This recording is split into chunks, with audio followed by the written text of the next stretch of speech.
Pernah nggak kamu ngerasa hari-hari cuma lewat gitu aja? Bangun, kerja, main HP, tidur, lalu besok diulang lagi. Sampai kadang muncul pertanyaan kecil di kepala. Sebenarnya aku lagi hidup atau cuma sekedar ada?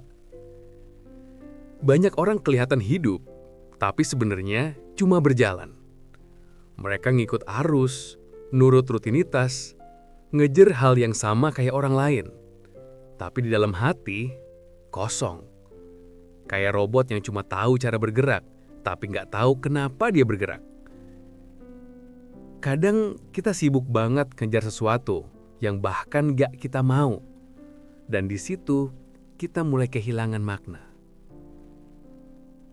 Sekadar ada itu, ketika kamu hidup, tapi nggak merasa hidup. Kamu bernapas, tapi nggak benar-benar merasakan udara.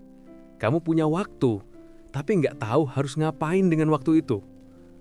Kamu masih berjalan, tapi arahmu nggak jelas.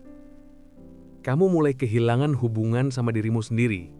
Dan yang lebih parah, kamu bahkan nggak sadar kalau kamu sedang hilang.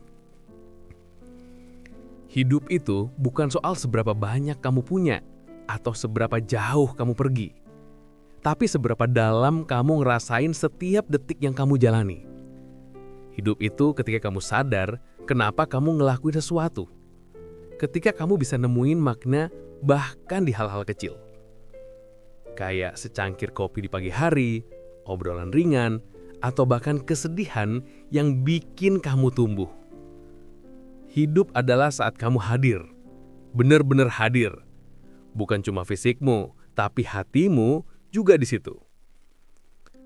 Kadang kita terlalu fokus buat jadi sesuatu, sampai lupa buat merasakan sesuatu. Padahal hidup itu bukan perlombaan, tapi perjalanan untuk mengenal diri sendiri. Jadi, coba tanya dirimu pelan-pelan malam ini. Apakah kamu sedang hidup atau cuma sekedar ada?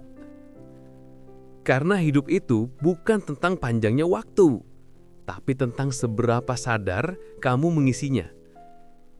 Dan mungkin saat kamu mulai bertanya seperti ini, itulah tanda kalau kamu akhirnya mulai hidup.